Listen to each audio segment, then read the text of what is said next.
पोथी पढ़ नहीं, पोती। ये दोहा तो बोलते ही नहीं बन रहा है, इसे याद कैसे करूं मैं? रागिनी, याद करने के लिए इसे समझना जरूरी है। जब समझोगी तब सरल भी लगेगा। साईं, आप ही इसका मतलब समझाइए ना। पोथी पढ़ी पढ़ी जगमुआ, पंडित भया न कोई, ढाई आखिर प्रेम का, पढ़े जो पंडित होए। इसका अर्थ बहुत ही सरल है, थोड़ी देर में समझाता हूं। सुनिए, आप ही साईं है ना? ओहो, मैं आपसे ही मिलने आया हूँ साईं। अंदर आए, बैठ के बात करते हैं। साईं, दोहा आप समझाने वाले थे ना?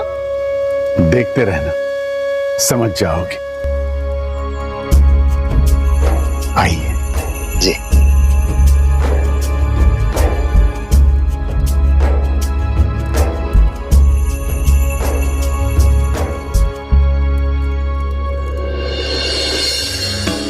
मैंने सारी जिंदगी ज्ञान ग्रहण करने में व्यतीत की है। आज की तारीख में मैं सर्वज्ञानी हूँ। मुझे चारों वेद, सारे उपनिषद कंठस्थ हैं। साथ में गणित, आयुर्वेद, कला, इन सब का भी संपूर्ण ज्ञान है।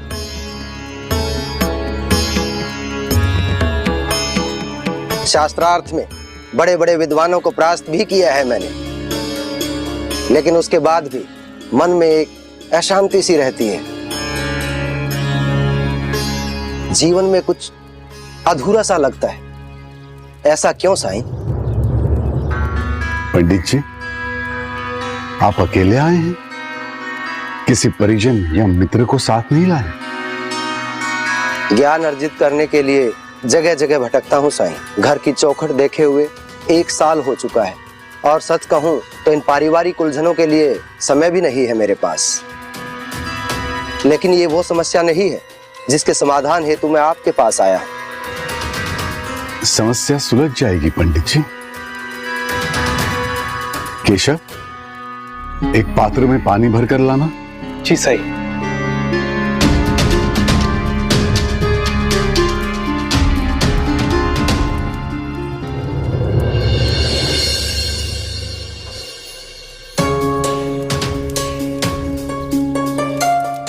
पंडित जी,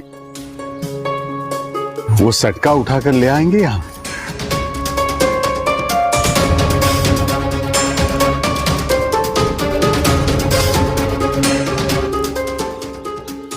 यहाँ इतने बच्चे हैं और पीछे वो आदमी है, फिर मुझ जैसे विद्वान से साईं ऐसा क्यों करा रहे हैं?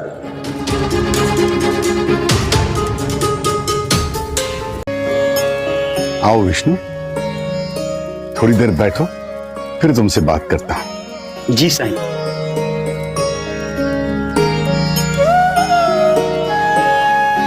प्रणाम कहता। खुश रहो, खुश रहो। बच्चों, सही दाना खाओगे? पंडित जी, अब ये सटका इस पात्र में डालिए और फिर बाहर निकालिए।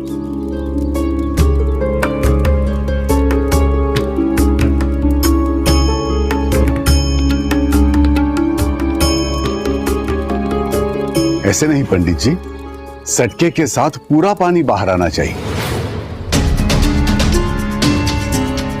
एक बार फिर से डुबोइए।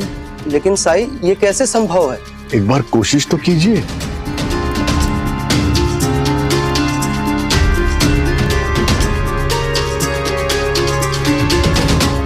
फिर से कोशिश कीजिए पंडित जी।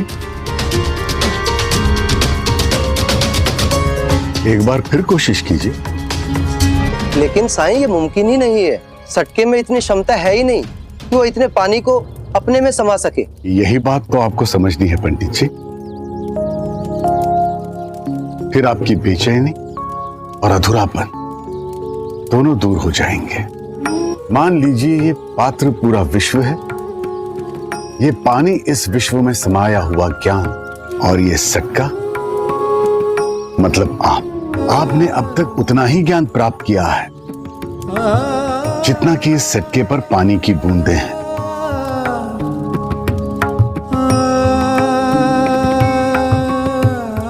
फिर भी आपको लग रहा है कि आपने दुनिया का सारा ज्ञान अर्जित कर लिया है।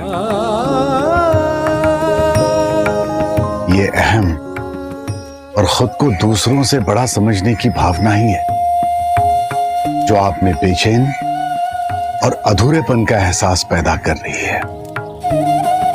विष्णु जी साईं। यहां आओ।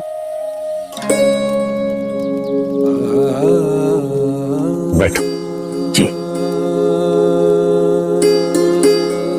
पंडित जी, ये विष्णु है। ये आपकी तरह पढ़ा लिखा नहीं है, मुश्किल से कुछ किताबें पढ़ी है इसने। इससे पूछिए कि क्या ये आपकी तरह बेचैन है? विष्णु जी। क्या तुम्हें अधूरापन महसूस होता है? बिल्कुल नहीं साईं। हाँ, जीवन में कुछ मुश्किलें आती हैं, कुछ चिंताएं भी हैं, लेकिन उन सब के बावजूद भी मैं खुश रहता हूँ, सुकून से सो पाता हूँ। लेकिन कैसे? क्योंकि पंडित जी, इसने अहम को छोड़कर अपनों को पढ़ा है। अक्षरों की जगह प्रेम का ज्ञान प्राप्त किया है। जितना पाया है उतना बांटा भी है इसने, इसीलिए आज ये संतुष्ट है। पंडित जी, आपने अपने परिवार को समय नहीं दिया, समाज में किसी के साथ लेना देना नहीं रखा, इसीलिए आज आपको अकेलेपन की अनुभूति हो रही है। लेकिन अभी भी देर नहीं हुई है। घर जाइए और अध्यात्म के साथ साथ अपनी जिम्मेदारियां भी निभाइए। अहम को त्याग कर प्रेम को अपनाइए। अपना ज्ञान बांटिए, लेकिन अपनेपन से। राम जी आपकी सारी चिंताएं दूर कर देंगे। वो सब कम था आपके बारे में। इतनी सहजता से इतना बड़ा ज्ञान दे दिया आपने। जो बात इतने वेदों, इतने ग्रंथों का अध्ययन करके भी नहीं समझ पाया, वो आपने इतने कम शब्दों में समझा दिया। इतने सालों में पहली बार लग रहा है जैसे मैं ईश्वर को देख पा रहा हूं। हरि व्यापक सर्वत्र समाना, प्रेम ते प्रगट होई ही मैं जाना। भगवान सब जगह समान रूप से व्यापक है, लेकिन मैं यही जानता हूं कि जहां प्रेम है भगवान वहां प्रकट हो जाते हैं। पंडित जी, आप में प्रेम भाव जागा और भगवान ने दर्शन दे दिए। मैं सब समझ गया साईं। आपका बहुत बहुत धन्यवाद साईं। राम जी भला करें।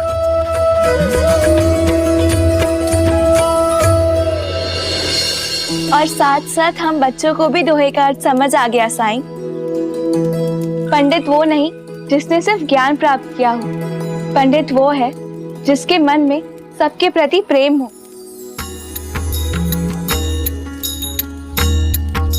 जिसने सच्चा ज्ञान पाया वही सबसे सच्चा प्रेम भी कर सकता है, क्योंकि सच्चा ज्ञानी जानता है कि तेरा मेरा, बड़ा छोटा, अमीर गरीब, ये सब मनुष्य से उपजे भेदभाव है। असली ज्ञानी जानता है कि सब एक है, सब एक समान है, क्योंकि सब उस परमात्मा के अंश हैं।